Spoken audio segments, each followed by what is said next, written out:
Let me take all these questions and all the criticism which is coming in to Union Minister Hardeep Singh Puri, who joins me now. Hardeep Singh Puri, really appreciate your time. Thank you for speaking to India today. In Budget 2026, Mr. Puri, what are the key sectors that the government has prioritized to ensure high quality economic growth while managing fiscal discipline?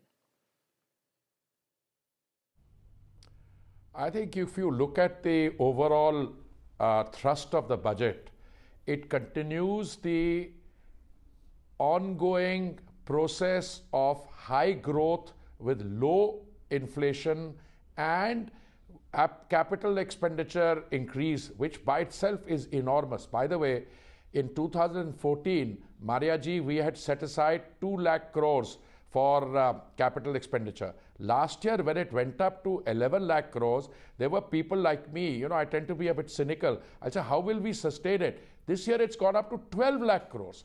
Then, if you look at all the other areas, today, for instance, just to give you an example, somebody who's involved with an energy-related portfolio like me, a 20,000 crore outlay for CCUS.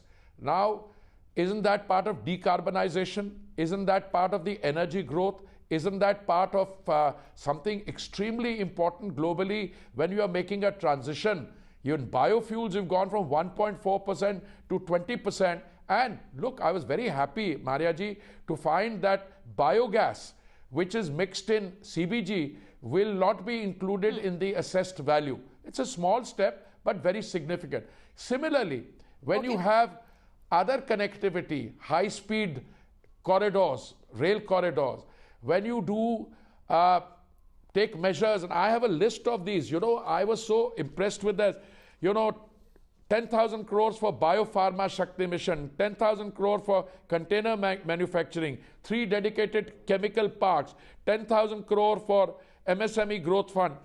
If you look at the totality of this, you are opening new avenues. Now, if this takes off, you see, there's no point putting 100,000 crores when you don't know how that it's take off. But some of the things were talked about last year. This year, there is an outlay. And I'm sure as we go along, for instance, the biopharma, to me, that's very important. If you look at the pharmaceutical sector, we have a very well-developed and buoyant sector there in this global changes which are taking place. Even other outlays. People said health, education, health increases 6%, education increases 8%. We are living as an oasis of calm in the midst of global turmoil. The defense modernization figures I calculated increase of 22%. Now, considering what happened on our western neighbor front, I mean, these are things you'll have to do because you have to raise the defense budget overall. If you only raise it by 10%, it doesn't work. Overall, the outlay has gone up by 15%, but the defense modernization has gone up. So, Maria, I think overall, this is a very mature budget intended for an economy growing at 7.4% and moving from 4th position to 3rd position and finally on to 2047. Vixit Bharat. Mr. Puri, 20,000 crore has been allocated to CCUS, carbon capture and storage. How will the refineries take advantage of that allocation?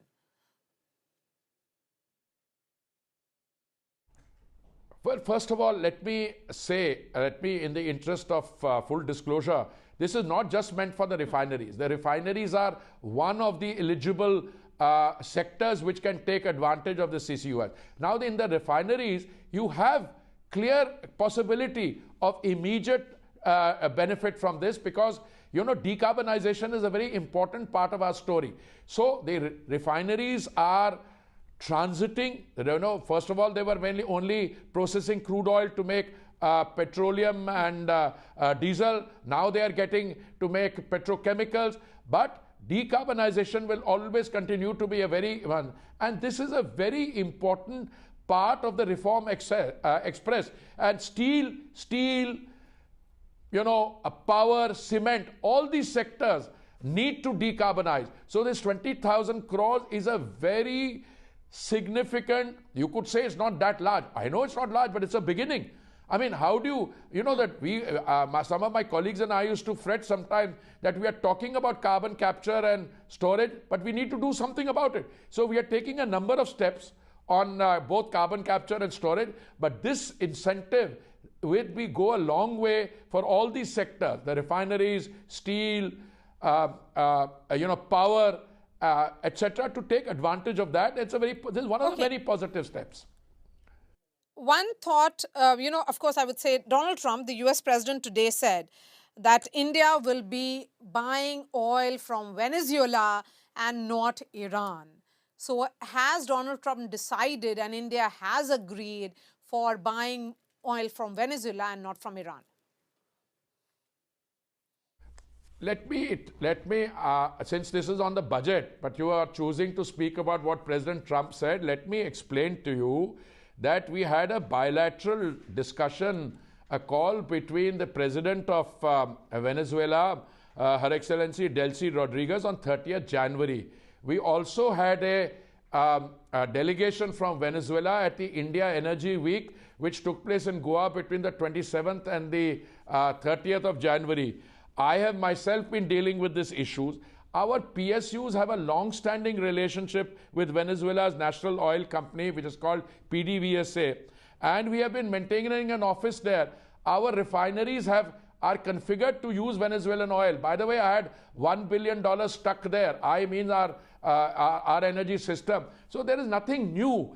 I mean, if instead of focusing on some statement made elsewhere, if you look at the full facts, we have been diversifying our energy sources. We will buy from wherever we get the oil at the most competitive rates. Our refineries can use that oil, that heavy crude which comes from there, and it is part of our energy security. We used to buy from 27 countries. We are now buying from 41. And if the energy sector and if the production in Venezuela, which has massive reserves, but the current production is only 1 million barrels a day, if it picks up, and we can get more oil and we can get our money back, that's good news for us. Okay. My last question to you, and this is with regards to the criticism which is coming in from the opposition, Mr. Puri, that this is a budget without employment vision. Beyond macro numbers, how does the BJP really address that concern with regards to jobs, that the jobs are not really being created on the ground? First of all, I've been advised by my colleagues to be very respectful to the opposition, and I'm always respectful because this is a democracy. I mean, if we didn't have an opposition, we wouldn't have such a good story to tell. Look, employment generation takes place in a number of ways. When you move from a $2 trillion to a $4 trillion, when your per capita income goes up, you are generating employment and you're improving the nature of employment. Now, employment takes place if you do shipbuilding. Let me give you an idea. Just now, the Prime Minister announced major reforms in the maritime sector. Just now at India Energy Week, one of our OMCs signed a deal with Korean and Japanese companies. And we are building greenfield shipyards, massive increase in employment. When we set up a refinery somewhere, you are employing hundreds and thousands of people. So the employment is being generated on a continuous basis. We are at 260 million metric tons per annum of this thing, and we are moving now to 320 million metric tons per annum. But Maria, the most important thing, where anyone who wants to criticize the budget should note, in 2014, our total outlay on capital expenditure, madam, was 2 lakh crores.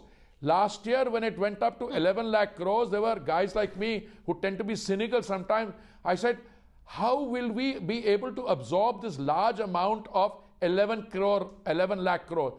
Today, it's gone up to 12 lakhs crore, 12.2 lakh crore. And if capital expenditure doesn't generate employment, I don't know what will. All right.